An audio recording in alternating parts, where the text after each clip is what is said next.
In today's episode of Manabonded, Josh describes himself in 5 seconds. Me, a small, sad little man who loves to party and eat. Zack debuts his all gummy bear diet plan. You didn't say it had to be healthy. It just has to work. It just has to work. Nate tries to help Zack locate his missing Prius. I saw a guy who literally killed somebody with it a couple weeks back.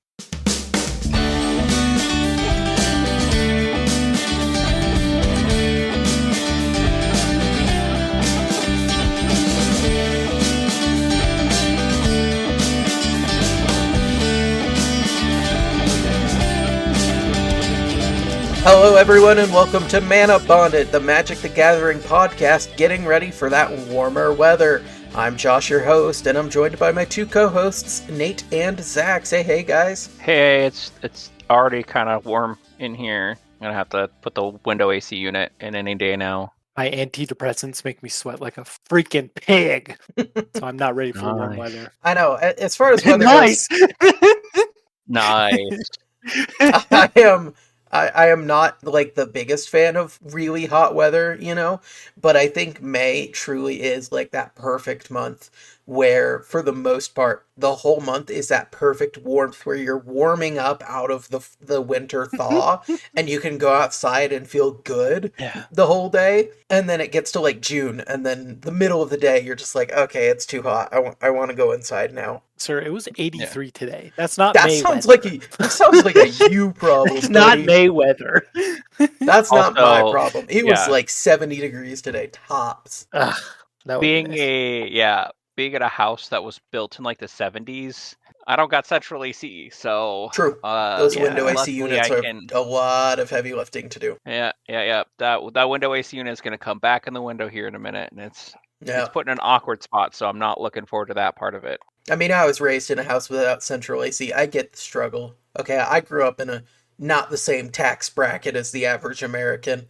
I get what it's like to not have AC in the summer. I do. I like winter more because you can always put more clothes on, but you can't take more clothes off. Exactly. The more clothes you take off, the higher your felony count goes. And I'm not a fan of that. Yep.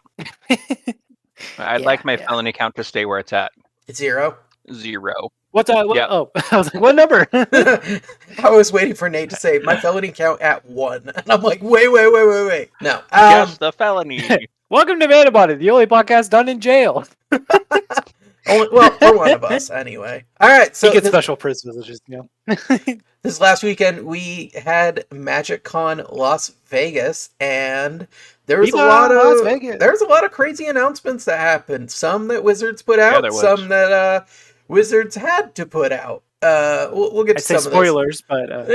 Yeah. So They're all first off spoilers. the bat, let's I want to talk about the upcoming sets that we are excited for, which I believe is just 2 of them, if we're being Give me honest. the Hobbit. Yeah, we'll start with the Hobbit set, because I think that's one where me and Nate are very excited for. I don't know how you feel, Zach. How are you feeling? I like small people. I like little goobers that like to go on adventures. I've Yeah. never read The Hobbit, but I have heard of The Hobbit, and there's hobbits in Lord of the Rings, which I have seen.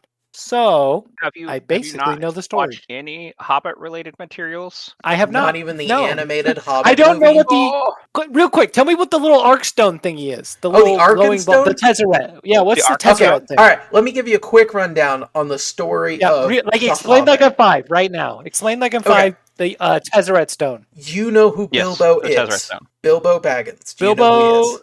He had a birthday. Yes. He did. He's Frodo's uncle from The Lord of the Rings. Oh, I was like, he's not Frodo. That's not the same character. No, he's Frodo's uncle. So, The Hobbit takes place about 50 to 60 years before The Lord of the Rings takes place, where Prequel. I like it. Bilbo Yep. is living in the Shire, and he knows Gandalf a little bit. He's met him because As a Hobbit does. Gandalf loves the hobbits. That I cannot stress that enough. He loves this weird little guys who like to just sit there and drink their mead and dance and garden. He loves them so much.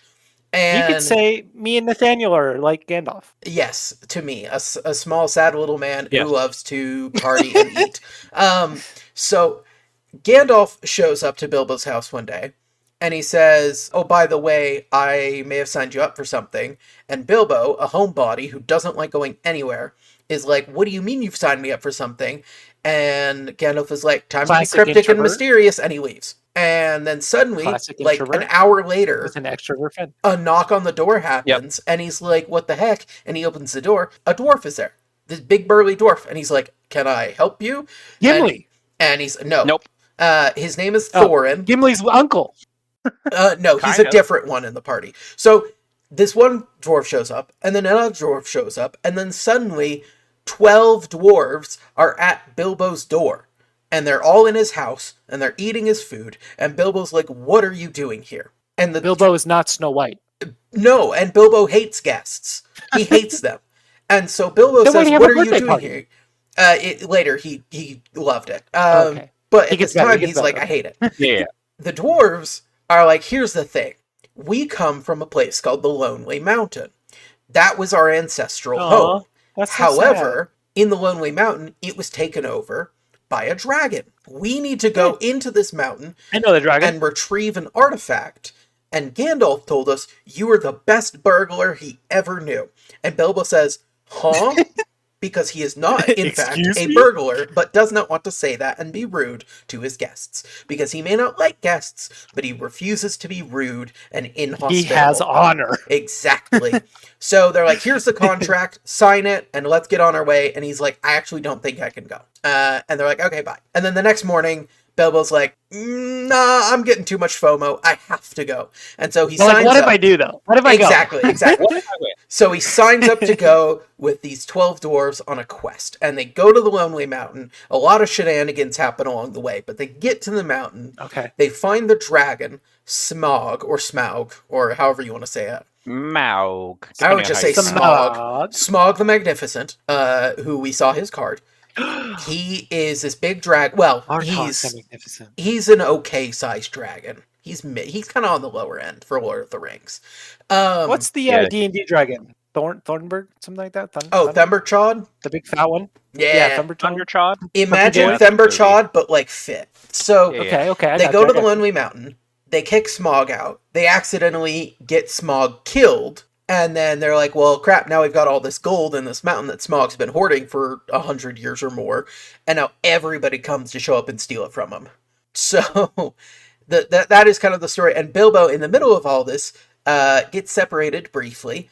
And he falls into a cavern, and he finds a strange golden ring. And he's like, huh, this is a strange little ring. And he finds a weird little creature that he nicknames Gollum, who wanted that ring, but he tricks him. I know that guy. And he tricks him in a game of riddles, and he takes the ring. Anyway, that's kind of what happens in The Hobbit. That's the bare minimum of what you need to know going into this. Is Bilbo's on a mission. He didn't want to be on the mission, but he's here now, and he'll do his best. All the dwarves really just want to get their house back from the dragon, and after the dragon dies, it starts a big battle and kind of a small war. So okay. Yeah. The ring is the One Ring. It is, but we don't know that yet. That's not even this one. Yeah, this one is the One Ring. Yeah, because Gandalf didn't even know it was the One Ring at this point. He just thought that Bilbo found a magical ring, and magical rings are pretty rare. Not including, the rings of power that were forged by Sauron. Even just standard magic rings are very rare. And he's like, wow, you found a magic ring. That's kind of wild, Bilbo, but, be careful with it. That's just the level of thief you are. You've had Exactly. That's how good you are, yeah. You burgled it. Yep. Good job. Anyway, so burgle. The Hobbit is a really you literally good did your book. job. So what was the point of the Arkstone? The Arkstone, is that like the thing the Dragon Captain wanted? The Arkstone is a special stone that was found in the mountain, the Lonely Mountain, and it became a sign of kingship and rulership.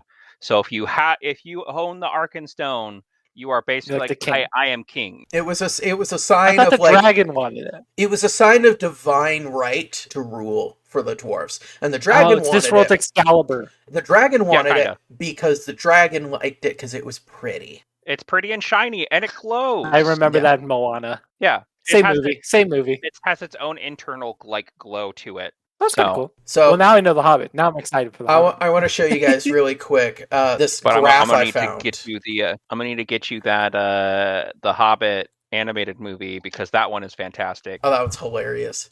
It's so funny. I watched it years ago. Would you rather be a hobbit, a dwarf, or an elf? Oh, or I guess Hobbit. a human. Humans Hobbit too. Hobbits have the chillest life. Excuse me. There's been 2 separate adventure stories regarding hobbits specifically. Yeah, but look at it this I way. don't know if that's Look at it really this way. true. In the first Out of one, all the hobbits, in the first one, it's one hobbit who goes on an adventure in The Hobbit. And then in The Lord of the Rings, it's 4 hobbits who go on an adventure. The odds of me having to be one of those 5 hobbits who goes on an adventure out of the probably tens of thousands of hobbits who live in the Shire and the surrounding What's areas, the hobbit population? I'm fine. to be fair, though, if we're going by the Lord of the Rings lore, if you were one of those hobbits that stayed at home, you got enslaved by Saruman, and you had to build stuff. That's true. That wasn't in the book. That wasn't in the movie because Peter Jackson's like, didn't need to be part of this, and I kind of agreed with him. We don't want to extend the end bigger than. The dragon scale for Lord of the Rings. This is an awesome graph I found. So I mentioned Smaug is kind of like a middle to low sized dragon. On the far right of that scale is Ancalagon the Black, who is, let me look this up here so I get it right. Is he one of the like basically angel kind of people? So is he on that level? He was a dragon created. Maiar. I'm gonna go deep into some Lord of the Rings lore here, but this was supposed to be quick. Sorry. I knew it wasn't going to be. I just love the lore behind him. But Ancalagon the Black is the largest dragon in Middle-earth. He was so huge, like so unbelievably large. Yeah, he's dead now. He did. Spoilers! That was my favorite character. He was just insanely large that like he made mountains look like lumps, and as he flew over the sky, it would darken the entire sky for like minutes as he flew past you because he was just so big. Think the Ur-Dragon, if you want to kind of pseudo magic comparison. The Ur-Dragon is probably smaller than Ancalagon, let's be real. Probably. But Ancalagon is that big and massive. So dragons, cool. There's not a lot of them in Lord of the Rings, but we do get that one reference to Smaug. And then there is a brief reference to Ancalagon in the main 3 books, but you mostly hear about him in the Silmarillion, which I won't push anybody to read because that's big.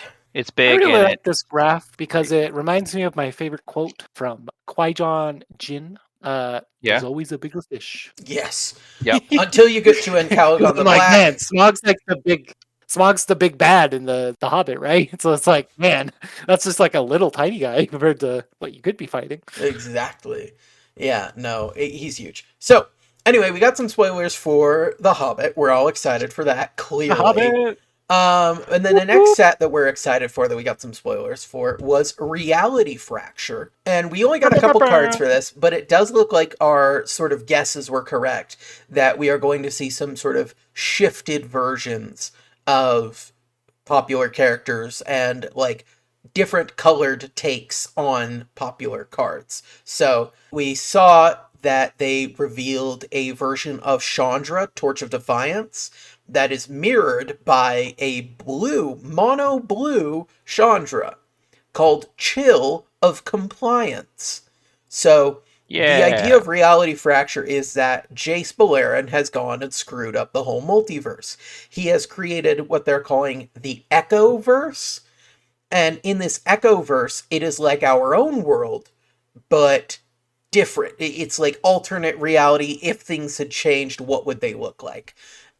We get a red card called Stingcaster Mage that is a callback to Snapcaster Mage. Oh, snap. We get a black card with a black prepared card that has an ability called Ancestral Craving, which is 1 black mana, target player draws 3 cards and loses 3 life. So it's like if Black got Ancestral Recall, what would it look like? And so we only have very few cards for this. We got a lot less for this set than we did for Hobbit.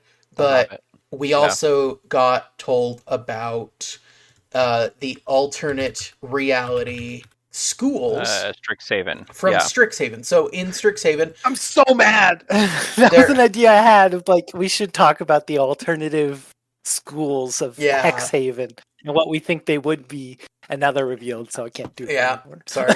Dude. But for those of you who want to know... House Oh man. It looks good. For those of you who want to know, the color pairings are the allied colors now instead of the enemy colors. For blue-white, we have Fatehold instead of Lorehold, which is the School of Future History, which makes no sense to me.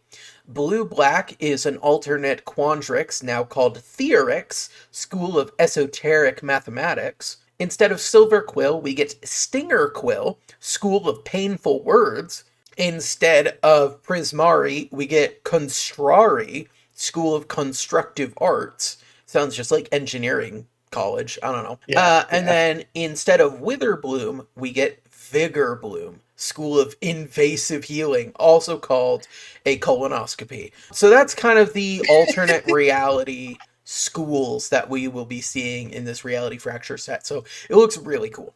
I'm excited. Yeah. First glance. What school are you going to? Fatehold. Fatehold. One with a better name, man. Come on. I know all the names are kind of weak, a little but bit more creative with the names. Well, they're I just want to like go with echoes. the Future Vision one. That one sounds cool. The future history. Yeah, Fatehold. Yeah. Blue-white with me. Yep, I love it. I believe that I like Vigorbloom. I do the healing one. I don't know if there's any official word on this, but we have seen pictures of a Precon commander deck for this set that is a 4-color commander deck led by Jace.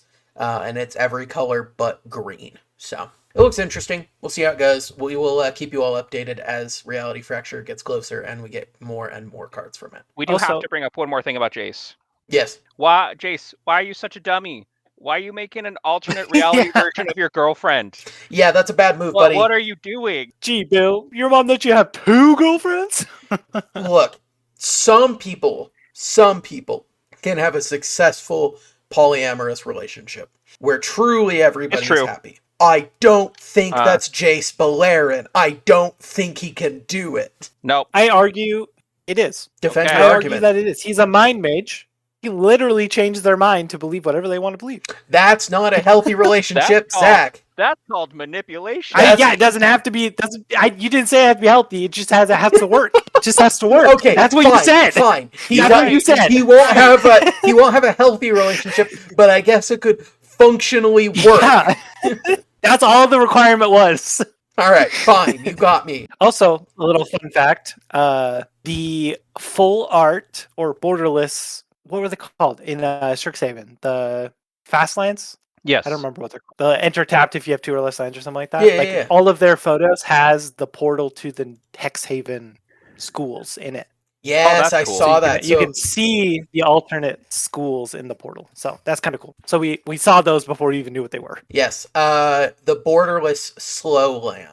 Deathcap Glade, Dreamer, Cascade, Shattered Sanctum, Stormcarved Coast, and Sundown Pass. Yes, if you look at those artworks, they've all got like a weird portal in the middle, and what you're seeing is actually the alternate reality school, which is a really cool nod that they really snuck in there. That's super cool. Yeah, I like that. We also got a Cats Are the Best secret lair that's got some wacky art from a number of different artists. I think the Court of Grace is my favorite. I really like Shielded by Ghosts. Or Sheltered by Ghosts is really good. That art is adorable. The Court of Grace. So Sheltered by Ghosts is cute. It's this little witch girl with an umbrella, and all around her are a bunch of little ghost cats that she seems to be caring for. It's really cute. My favorite, the Court of Grace. Sheltered by Ghosts is a great card. Yes, it is. Yeah. Court of Grace is my favorite because it's a tiny little black kitten with a tutu and a crown sitting on top of a cupcake. And the artwork really reminds me of like late 90s, early 2000s children's books, illustrated children's books. It's so good. It's so cute. It's just sitting there on the top of this cupcake. I love it. Anyway, we got that. We also got, in the middle of all of this, Garfield. Oh yeah, part of the cat drop is a Garfield and Magic dark Boys. ritual.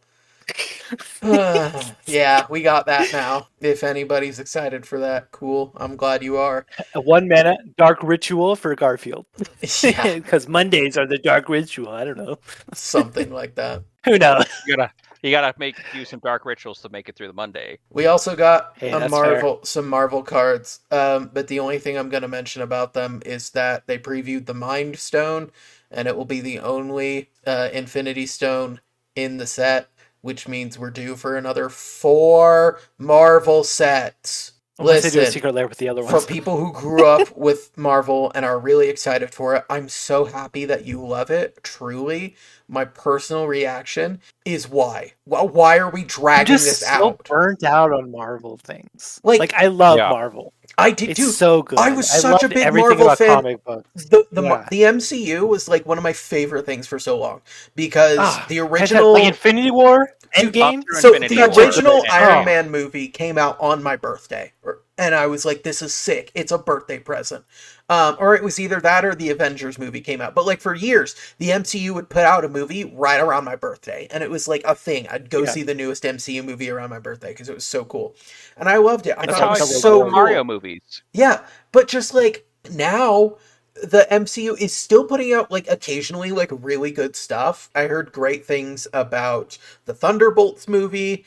I heard good stuff about like the Daredevil show. There's so much Marvel content now that everybody's just like, why? You know? And that's the tough part. Is it good because I only know the bad right now? And I just think this is because it's not that, it's good?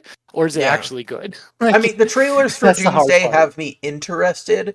Seeing James Madsen come back as Cyclops does have my interest. But true. I'm not like super I don't know, sold. it's just the same hype train that like Endgame and Infinity War had. It's just not there. It's not the same. And it's going to be so hard to replicate that. I don't think they ever will, truly. But we'll see. And I thought the secret lair for Marvel was really good. Like I thought that was a great way to put those were good. We don't need a whole set, Wizards. We don't need the whole set. No. The I feel about most Spider-Man Beyond is if it's not high fantasy or high fantasy adjacent, you should probably just do secret lairs or commander decks. Yep. That's what secret lairs for. Yep. I need to work at Wizards. Hire me, please. And then the craziest thing that we got during the whole weekend for me personally was a bit of controversy with one of Magic the Gathering's oldest and best artists. So, for those of you who don't know, when we were talking earlier about the Hobbit set, part of what they talked about is that they will be doing box toppers. They will be doing box toppers for the Hobbit.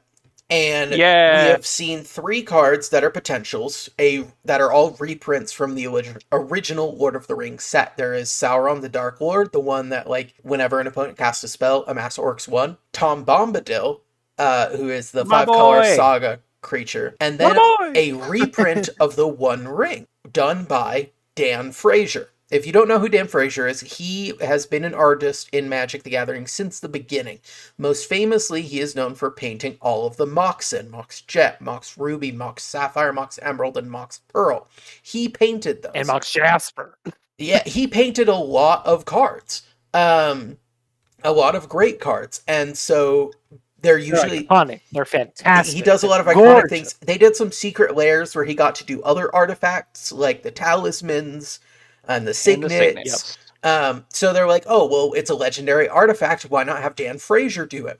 Well, the artwork came out this is a no-brainer. No-brainer. It's done how Dan Frazier likes to do it, where you have the artifact and then sort of a swirled dark and light colored background. That's just kind of how he does his stuff.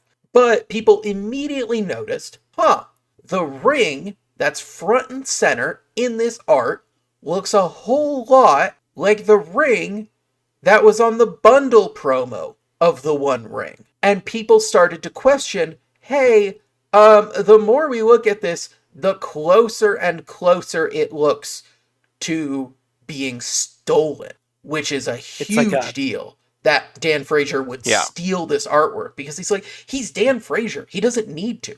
Well, come to find out that Wizards of the Coast looks into it, and at first they're doing damage control. They're like, no. It's not real. There's no way. And then Dan Frazier looks into it, and Dan Frazier and Wizards of the Coast put out a public apology.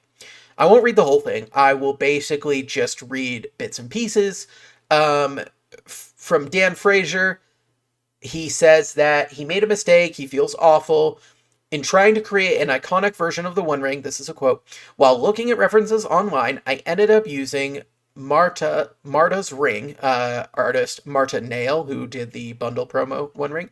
I ended up using Marta's ring as a reference and painted over it to try to depict the item fans hold dear to their hearts.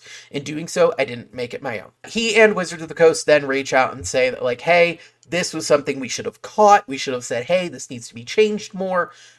We have reached out to Marta Nail, and we are going to make it right to them. They will be attributed in the card on digital because they can't change the paper one that's already out there. But in digital, they will be credited and they will be compensating Marta Nail appropriately for all this. Which is good. Which is very good. It's good that they are willing to compensate Marta for having their art stolen. What is not good is the fact that this happened at all. There's some talk about one of Dan Frazier's agents on Facebook, and this is just talk. I don't know how confirmed this is. Basically blaming Dan Frazier's age on this whole thing is what the agent was trying to imply. But yeah, if you look at the two artworks, they look so similar, and it does not look good for Dan. And I'm worried that it'll keep him from working with Magic in the future. But honestly, if he's this old, I don't know how much he'll be working with them in the future. Yeah, it's literally like the Pam meme from The Office of like it's the same picture. Like, yes, it is. It's pretty noticeable. It's just flipped. Yeah. Weird, and the lettering is gone. When you're such an iconic artist, like how do you even get to this point? I mean, especially being like Dan Frazier and doing like the most iconic artifacts in Magic the Gathering's history of like, and now you have the opportunity to present like the One Ring. It's such an opportunity to like do something fantastic, and it's just he dropped the ball so hard. And I don't know if it's just like a Stan Lee situation where like his agent and family members are like just forcing him to do it for money, kind of like Stan Lee with his cameos at the end of his life. But like I don't know, it's just so I did some digging into it, and I found a post made by another Magic artist, Donato Giancola. He was a Magic artist for a while, and he talked about how he stopped working with Wizards of the Coast almost 3 years ago now because they are forcing artists who do not have previous work with them and some new artists into these new contracts that prevent them from from basically getting artist proofs to resell, from making their own sketches of their own cards to sell. Yeah, Wizards is like locking it down so that the artists who create the art are not allowed to try to like reproduce it for playmats or anything else. If it wants to get redone, Wizards has to be the one to do it, and the artists will not see basically any of it. So Donato the original Giancola, print of the artwork. Yeah. Like they don't want them to do it. Sell it. That's crazy. Donato Giancola is I went looking at his art because I'm like, I know I've seen the name, I need to know what he did. So let me list off a few cards that he did. These are original printings. Chrome Mox, Memory Jar, Sword, Shield, and Helm of Cauldra, Chromat. Those are fire. He did the Rainbow Command Tower from Commander Masters. He did the Sisters of Stone Death, Crystal Chimes. He did a version of Mordekainen from the D&D set. He has been doing... Oh, he did the Aether Spark from Aether Drift. Wow. Aether Drift. Cool. He did the That's Ink like one Shield. Of the best cards that come out of that set. He did the Ink Shield from the Secret Lair that was for... Oh, the Sheldon Menery? Sheldon Menery. Wow, I feel bad I couldn't remember his name. Yeah, no, he did the Ink Shield for Sheldon Menery's Secret Lair. Wait. So, R.I.P. Recipes, he was a true legend of this game. Anyway. R.I.P. Godfather of the format we love so much. Andrew, yeah. Honestly. So it's really interesting that he has basically said, yeah, I don't work with them anymore because I can't stand it. I can't keep working for these guys who are taking my art and making it impossible for me to make more money off the art than they give me because they don't give me enough. So it's tough to see. I see if they've compensated them well for the initial art, that would be one thing. Yeah, but they're not. They're not. So it's a whole big hullabaloo. But I hope this comes out and we hear some better news about it. So far, it's handled about as well as we can hope, but we'll see. Yeah, that was a lot of tangents we just went on. It was. That was, and we have one more to go on. Oh boy. On the train, Josh. Hey, you wanted to go to Did MagicCon you? Vegas, right? Okay, Oh yeah. really quickly. This won't be a long tangent, I Bring that up. promise. This last weekend, my wife had some friends come down from Idaho to visit, and one of these friends, her husband plays Magic, and one of their kids as well. And turns out, while they were all hanging out, my wife was mentioning that I was kind of home alone, and then they also got to talking about how there was that MagicCon going on this weekend, and this friend says, "Oh yeah, my husband and son went down to that this last weekend." And if I had known that Josh wanted to go, they bought an extra ticket by accident, and they could have taken him.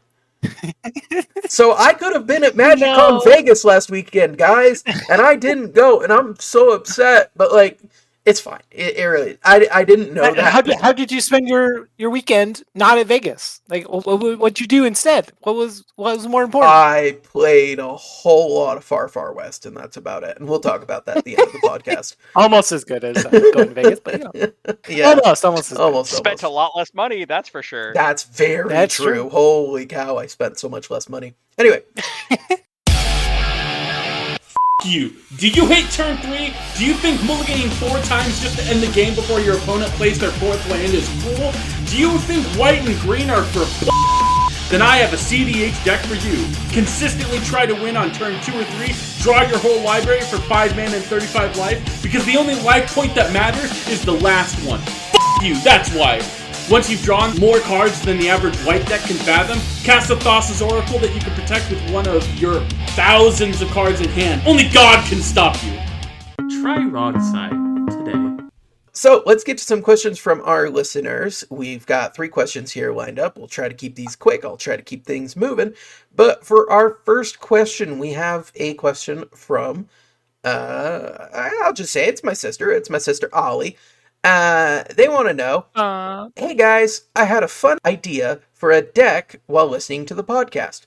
What strategy / commander would you use for a deck called, quote, stop hitting yourself? Or maybe some other turn of phrase. Hey, thinking about it, Josh, you want to take us away with this one? Considering that, I'm pretty sure you already have done something similar to this. Yeah, cross. Yeah. Cross. So, okay, now I get where you're going at. No, so I have a cross. I'm picking up what you're putting down. The deck is built around Cross Defense Contractor. It is a alternate commander from the Streets of New Capenna decks. What the deck does is at the beginning of your upkeep, you put a shield counter on an opponent's creature. Then, a separate ability that says, whenever you put a counter on a creature you don't control, tap that creature, goad it until your next turn. It gains trample until your next turn. So what I have done with the deck is created this Bant strategy where I am putting 1/1 counters on so many different creatures, including yours and mine, to goad out the table and just make them continually punch each other until the game is over. Through effects like Proliferate, once I've got a couple counters on the board, I can just use a bunch of repeated Proliferate effects to keep adding counters to opponents' creatures, to keep making them hit each other. It's a ton of fun. I love the deck a lot. I stopped playing it a lot because the local game store I played at had rules for like earning points based on knockouts, and it got really weird when I would go to player and they would knock out somebody, and it's like, okay, well, is that my kill or theirs? And so anyway, I stopped playing it. But that's kind of where I take that strategy, is a lot of goading, a lot of forced attacking into your opponents. But what do you guys have for ideas? You want to go first? Zack, I need to look up the I'm card happy to real go. quick. I'm happy to go. All right. I'm thinking Jeskai Colors. Okay. I don't know of a commander yet off the top of my head. Okay. I think Jeskai Colors is the best way to go about this, because there's a card in red and white called Deflecting Palm. It's one of those cards that I always Yes. want to work, and it never does because it's hard to make it work. But I it's saw a exactly guy- what you're wanting. I saw a guy who literally killed somebody with it a couple weeks back. The guy Oh, was wow. in the Voltron. He's like, I'm going to swing at you for 34 with my commander. And the guy's like, Deflecting Palm?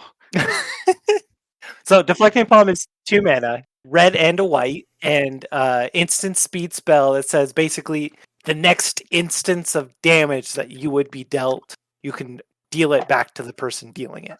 So it's basically like a mirror force or a What's Well, the Yu-Gi-Oh card? Mirror Notably, No, I'm not it, gonna it know. cylinder prevents thing? the damage. It prevents the damage, and then deflecting pomp does the damage back. Yeah. Okay, so it's your own It's your item doing source. the damage. So so it's you just change the damage from you to something else. They would still get stuff like lifelink or other things like that. But since it prevents the damage and then it does the damage, if you deal it with their giant lifelinky attacker, like happened in my game, they don't gain the life They to keep won't themselves get it. alive. They just die. Ooh, that's a little bit better. Yeah. Or Yeah. it also, like, if you have like a City of Fire effect, it would triple the damage. Yep. Yes. So you would prevent the damage, and then you Ooh, would that's return kinda it cool. back That's kinda tripled. Yeah, the notable thing is it's only one instance of damage, which makes it hard to use. Yeah. Because Yeah. it has to be like a big amount of Single damage source. or a notable amount of damage of single source. Yeah. So like a wide army of creatures hitting you, you can only redirect one of them. And Yeah. that's the tough part of like making it work, especially when people know that you like to run that card. They definitely like to play around it a little bit more than Yes. you would think. You Yes. can So, you it makes it can hard to play, but it's like exactly what you want to do. You can play Sunforger in the deck, gets you a little bit closer because you can get it out in a Yeah. weird way. Sunforger's good. True. Can I suggest for the commander you do Baloth, which is 4 and a red and it has creatures your opponents control with power less than Baloth's power are goaded, and whenever a goaded attacking or blocking creature dies, you get a treasure, and he has choose a background. Oh, that's nice. So you can do the royal background. Noble Heritage. Noble Heritage, yeah. Is a background enchantment for 1 and a white. Commander creatures you own have when this creature enters, and at the beginning of your upkeep, each player may put 2 +1/+1 counters on a creature they control. For each opponent who does, you gain protection from that player until your next turn. This one is kind of like a dual-edged sword part of the time for the people. Not so much for you. You kind of just benefit off of it because you can do it too. But the key thing with it is the fact that you can go in and go, oh, I'm just going to put the counters on my commander. So now your 3/3s are all goaded. I'm going to put them all on my commander. So everything 5 power below are goaded. And you just keep growing your commander with the background behind them. Well, that's kind of nice. Yeah. And it's making them bigger. So when you deflecting palm them. Yeah, exactly. And it's black and white deflecting palm in these colors. Yeah, that is a fun way to go. Can I suggest going white, black, and red instead? Because then you can run Ink Shield. Ink Shield is another one that's perfect for it. Ink Shield also is just prevent all damage, right? And Yes. then you make little guys. It prevents all the damage, So, not just from a single target. You get the thing where you go, okay, I got this. Oh, I just thought of a way that you could build this deck. Good luck convincing people that you're not going to be mean. But how my girl Najila is worded actually works really great for this strategy. But you got to have a real strong turn 0 conversation, because Najila reads that you can pay Wooburg, 1 of each color, and then all creatures that attacked this turn untap and get lifelink and haste. They get the keywords, which means they can swing again, but it's also this turn. So you can technically activate Najila on other turns. True. You just don't normally do that. For a Gloop Slug deck, though, you could be like, I'm going to help you kill them. Have another combat. Okay. True. But very real she might be a little too scary, though. So there's 3 good options. Reputation. 3 good options for you, Ollie, is either a deck that goads, a deck that reflects damage back to the attacker, or a deck that provides instant speed combats to other players. Notably, red is key, because then you get to play all the goad cards. Yeah, red is basically going to goad all be your your opponents. guaranteed through all of those. Yeah. I like blue though, because it has like misleading signpost and illusionist gambit, which are all kind of fun. That's true. Yeah. Like redirect combat to different things, or even like wrong turn. Yeah. Wrong turn, 3 mana, instant speed, target opponent gains control of target creature. So you just give a creature to someone else, like, oh, hey, your commander's this guy's now, sorry. Yep. And if it's attacking or blocking, it just removes from combat. So it's like set and substitution is also like really funny. Yep. Oh, that's a fun one. There's different ways you can go about it, though. Plenty of ways. If you have any more questions about it, feel free to reach out. We can help you theory, craft the deck, make you a quick deck list or whatever. But yes, that sort of strategy is very fun. So highly recommend. And hey, Ollie, It is. stop hitting yourself. All right, our next question is from the r/EDH subreddit from username cuteredponda420. It's like panda, but pwned if you're from 2005 internet. They say they're wanting some help with anti-landfall/land matters strategies in brackets 2 and 3. They say, "Hi fellow Commander players, I am looking for reasonable ways to counter/interact with a landfall/lands matter deck. What are your best non-bracket 4 ways to interact or even counter these strategies?" The following is a rant from a certified green hater, myself, and this is what he says. My issue is, I feel like landfall/lands matter decks are all over the place in bracket 3 and even bracket 2. And I hate it. Why the does every pod I play in have at least one person playing solitaire with their lands, getting payoffs without me being able to do anything about it? I don't want a deck that specifically punishes landfall/lands matter decks. I want to play a deck I actually like with a reasonable amount of interaction for creatures, artifacts, enchantments of my opponents. But God forbid a man plays Winter Orb or stacks pieces to stop these stupid ass lands from coming in untapped. Sure, get your Field of the Dead out of every game because, yeah, why the not? I can board wipe these little zombies. But just one turn later, they're back at it again with even more zombies. Oh, sure, take a 30-minute turn because you have to draw a card in between searching your library for another land you want to get out. And when some other guy plays a thing someone should counter, look at your only blue player in the pod in shock as he says that he sadly doesn't have a counter spell for that. How could the only blue player in the pod not have a counter spell ready when you, as solitaire playing, cran-eating, gruel-junned green player, need an adult to deal with the threat? Go eat some tasty soil, you land-loving, library-searching menace! All right, I'm back. That was, yeah, so Cute Red Ponda is a little frustrated, I think. Just a little. Just a wee little bit. Just a little bit. I don't know. I hate landfall. Like, get out of here. I'm with you, Panda. I'm with you. I'm trying to remember the name of a card to help you out here. Give me a second. Aggressive mining. A confounding conundrum. That's exactly what it is. Thank you so much. I was thinking Armageddon, but it is a blue enchantment that costs 1 and a blue. When it enters the battlefield, you draw a card. And then whenever a land enters the battlefield under an opponent's control, if that player had another land enter the battlefield under their control this turn, they return a land they control to its owner's hand. Yep. It doesn't stop the lands from entering, but it does stop them from going up in lands. Yeah. So if your goal is to prevent a ramp strategy, this is great. Because if they're trying to play extra lands per turn, it says no. What it's not good at is preventing landfall from happening. So let me recommend to you, we'll take turns here, I think, recommending good cards that we can use to counter land strategies. I will say, if you want to prevent landfall triggers, Elish Norn, Mother of Machines, is a great way to prevent any landfall triggers from ever happening. Indeed. Then you've got basically all of the other no ETBs things.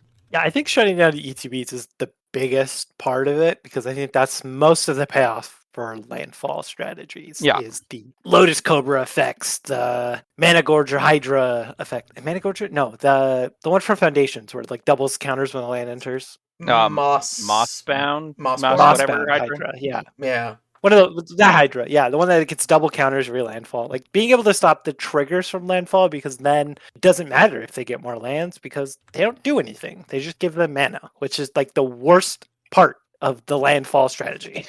Yeah.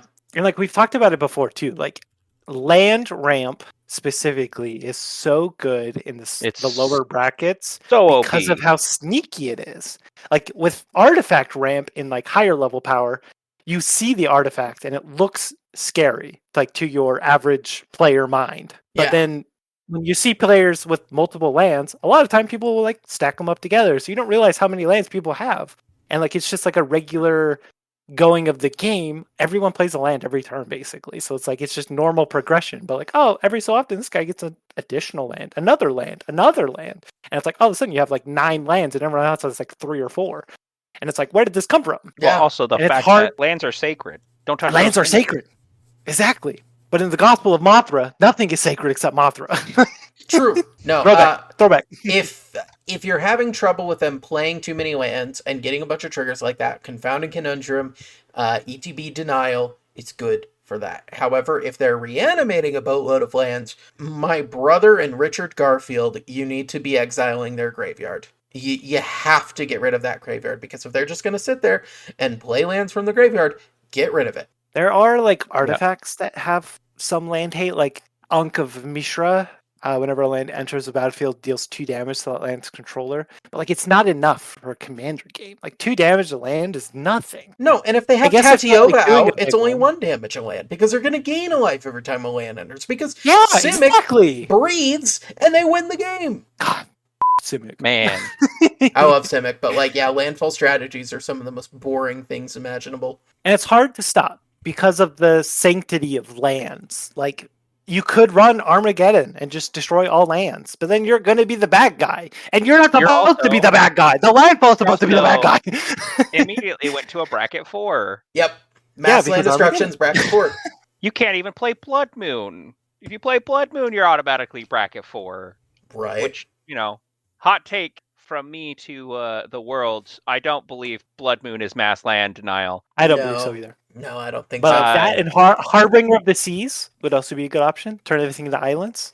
The non-basics. That would also get you bracket 4, but Is that counted bracket 4 though? it's Blood Moon. Blood Moon, but blue. Yeah, but it's Flood Moon. It's blue. Yeah, I don't It's know. true. Blue can get away with it. Blue is the favorite child. True. All right, our last... I have a card. Wait. I have Okay, a card. You have one more card. My sleeper agent card that would probably be your best bet here. Flood of Mars. Oh. It gets rid of the landfall triggers because they're no longer landfall triggers. They're Flood of Mars. It gets rid of lands because you just turn them additionally into islands. But it turns the game into the Flood of Mars game, the Flood of Mars show. And I think that's the way you have to do it. That's interesting. I like that. I like that take. You can have a lot of fun with making everything into Flood of Mars. Yeah. It's really good against commanders too because it just turns them into Flood of Mars, so they're no longer commander cards. Yeah. And it's hard to get rid of them. Do you like feeling better than all your opponents? Do you think CEDH isn't complicated enough? Do you think Rule of Law is actually a fun card? Then Tayam might be the CEDH deck for you. Using a combination of cards that only you and the worst person at your LGS know the name of, you can mill your whole library, remove counters from cards like... What the hell is an Acacian Money Changer? I'm sorry, this is a CEDH deck? How does it win? Yeah, I know I'm off script. It just doesn't make sense. Who wants to play this? Josh plays this? That Manabonded guy? Huh, yeah, that actually seems correct.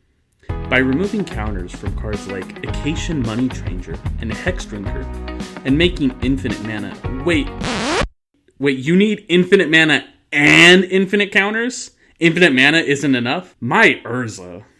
And making infinite mana, you can recur Orcish Bowmasters indefinitely and shoot all your opponents to death. Try Tayam today. Infinite mana and infinite counters just to win the game by pinging people to death. I can't believe people enjoy this.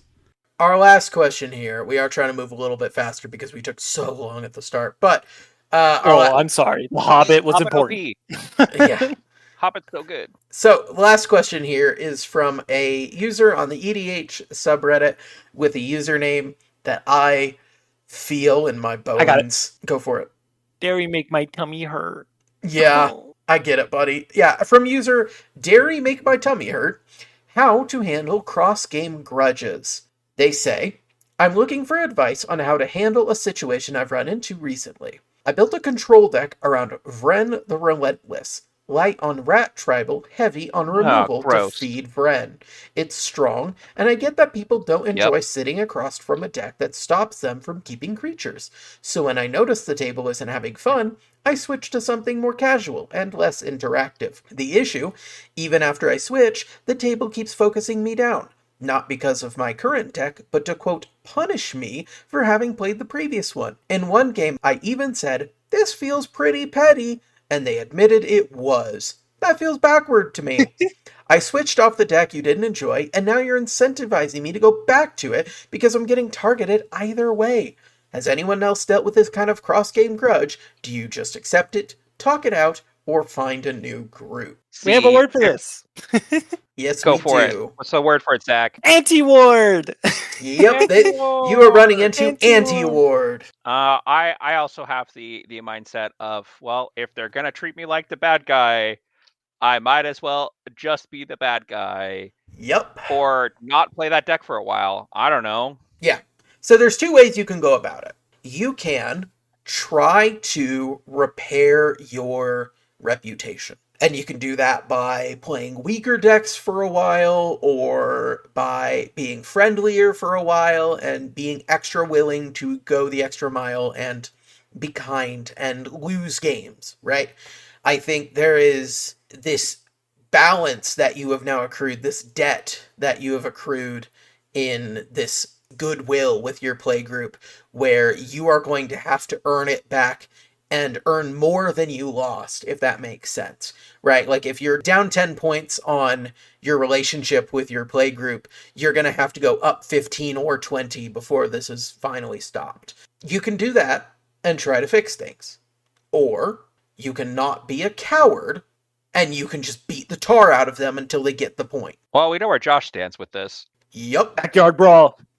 Look, man, I do not stand with people who will hold a cross-game grudge or who will target me because that my deck is winning more. I'd say get good, but you're already there. Exactly. Dude, you gotta, like, if you're gonna target the crap out of me, target the crap out of me and beat me. And then next game, if I'm not in the lead and you still target me down, all I'm incentivized to do is just step it up.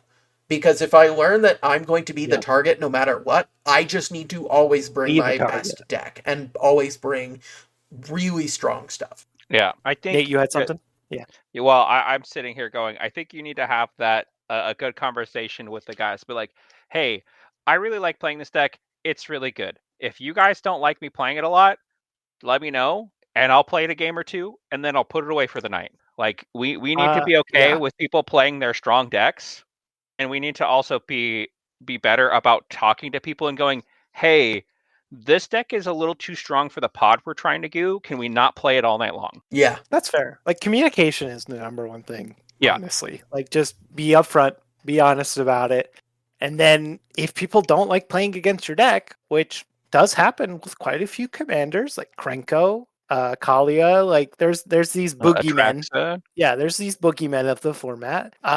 And like that's what I like about the horde game mode we talked about before. It's like you can play those and still be the good guy in the pod of like your control deck is pretty good against a non-player deck or a NPC deck that you're playing against as a team. It's like it lets you play that deck while still being a good guy playing the deck. Yeah, that's a good point. But I do have two fantastic strategies for this guy. Two great strategies. I want to hear it. First strategy. Every time you play this deck, you're going to bring live rats in your backpack to hand out to people as they target you. Because you're playing a rat deck. And then they're not going to want to target you because you're giving them pets. How cool is that? They're going to love you. Yeah, because that's what people want. A bunch of rats at their house. Yeah, the rats are running the city. What do you want? That's going to cause many problems. Second strategy, and I think this is the best strategy. Mr. Dairy makes my tummy hurt. Every time in another game you start getting targeted, you chug milk. What are they going to do? What are they going to do? Feel bad that you're now having to go run to the bathroom and like explode yourself in there because they're the ones targeting you. And every time they're targeting you, taking another shot of milk. You're making your tummy hurt. They're going to feel bad. They're going to feel so bad for targeting you. And you're going to be like, Maybe don't target me next time. We're all trying to have a fun game here, and you're making me go literally expend my bowels in the bathroom every 30 seconds. I mean, that's an option. It's a good option. That sounds kind of expensive and You not can fun. source your own milk. I guess. It'll work. That's even more expensive than just buying the milk. You All can right. have a dairy cow that you bring to the game store. I don't know. Oh, As somebody who has looked into potentially buying a dairy cow, because now I live on a large enough property that used to be a micro dairy back in the day when that was feasible. Yeah, no, I'd just rather buy the milk at that point. I think as long as your LGS doesn't have stairs, you're good. that's true. If Cows you are have okay with stairs. Yeah, but they don't love it. They can't go downstairs, right? They don't like it. No. I don't like going upstairs. I don't- You know? Yeah, I don't think you'd want to deal with the stairs too much, but I don't know. I think that does it for our questions today. I think we were a fantastic help to everybody today. But before we close out, Namaste. we have to go to the end step here, and I want to see, does anybody have anything that they want to talk about? Something fun they did that's not Magic related, or just some other cool news they've got for us? I'm sitting here thinking, and I'm like, nope. Still playing Get a sick Pragmata? pull. Still playing Pragmata. Still doing Space Stat Simulator. I haven't played as much this last week. It might be finally time for me to upgrade to my newer computer because Pragmata eats a lot of RAM, and I'm working on at least a 10-year-old computer now. Yep. And at the end of last year, I got a used computer from my brother. So might be about time to actually upgrade to that one. That's fair. That's fair. But still a fun game. I recommend it. It is great. I played a fairly fun game this week. So, if anyone hasn't seen it, there's a new game that has hit early access earlier last week called Far, Far West. It is a bit like I don't know, it's a good mix of like Helldivers or Deep Rock Galactic, sort of, but it also has Deep some Rock rogue... Galactic and Risk of Rain had a baby. Yeah, it's very But in the interesting. West, in the Western style. Yes, so the premise of the game is that you play a cowboy robot, and you are dropped into a map by a sky train, and you run around with these Western-themed weapons, killing skeletons and other necromantic beings as you complete objectives like shooting a nuke and then killing a ghost saloon, or firing a laser and killing a ginormous vulture. It's very silly. No part of this game takes itself seriously, but it's got some really neat things that I've been enjoying. Part of what I'm enjoying is that there are spells that you get to use to kind of augment your guns, and there are 5 different elements of spells. There is some fairly basic ones. There's fire, there's acid, there's electricity, and then there's also a voodoo type, which is like crowd control and healing, and then there's cactus is one of the types of spells you can cast. Cactus. Interesting. What's your power? Cactus. Cactus. You can throw down a cactus mine, or a cactus wall, or a cactus turret. Yeah, so one of the powers is cactus.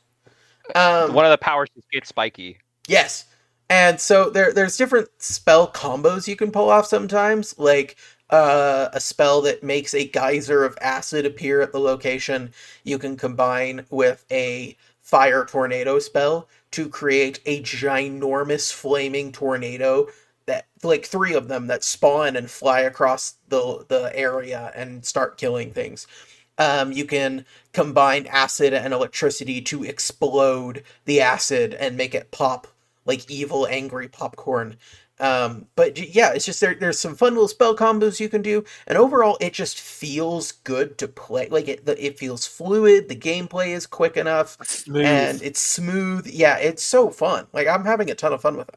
Nice. Hell yeah. It's a simple game, but sometimes it's the simple things in life. Hey The man, most joy. as a guy who loves Minecraft, I can agree with the simple games. And the guy Hitting the right spot. who likes dairy, I can agree. Yeah, The simple okay. thing. Brag all you want. I love me buddy. some dairy. All right. I think that'll do it for us this week. So let's go ahead and move on into the cleanup here. If you have questions for us that you want answered on this podcast, just like we did for Dairy Make My Tummy Hurt, for Cute Red Ponda 420, and from Ollie, if you want to join their club, you can send us questions at manabonded@gmail.com. We will take any and all questions about deck ideas, about questions about the rules or the lore, or how to help a play group that's just hell-bent on killing you first. We can help solve that. We did that today, and we can help you too, no matter what your situation is. Send us the email, send us a DM on any of our social media platforms, and we will be happy to help. Yeah. You guys hear that? You guys hear that? Oh, You guys hear that sound? I That do. beautiful, wonderful, fantastical music that was created by Steve Brown. You can find his music at stevebrownsongs.com. Yeah.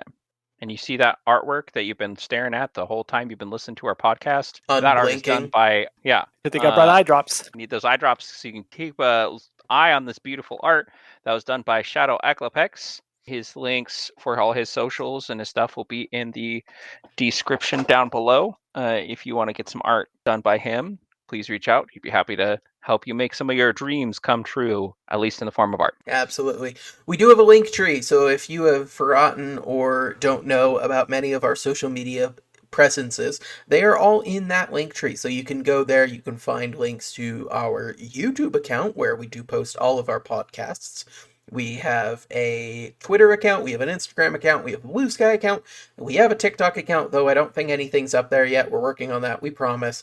We are working on it. If you like what you're listening to, make sure you leave us a review on the app you're currently using and a few that you're not. We are on every major podcast platform out there, and if you find one we're not on, let us know. We'll see if we can figure out how to get on there too. Like, comment, subscribe if you're on YouTube to help the algorithm push us up and to help more people find us. The more people that find us, the more questions we can answer, the more help we can give, and the more funny content that we can put out for you guys. We're going to start ramping up our posts on social medias. Make sure you're following us to see all that. Absolutely. And in honor of today, may the 4th be with you. Yeah, but it's going to be like Woo. the 8th when this comes out. But, you know. That's fine. We have the spirit Sir? of the Force Yeah. with us. Star Wars never dies. Star Wars never dies. It's And true. with that, It never dies. we'll see you guys next week. Bye. Bye-bye.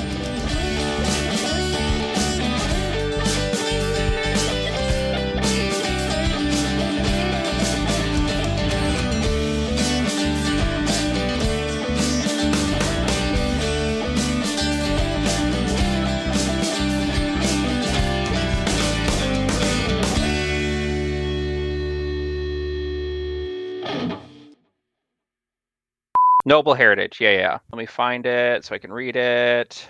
Here we go. We're going to read Noble Heritage, make it a little bit easier to cut where I'm going. I've got it. Noble Heritage.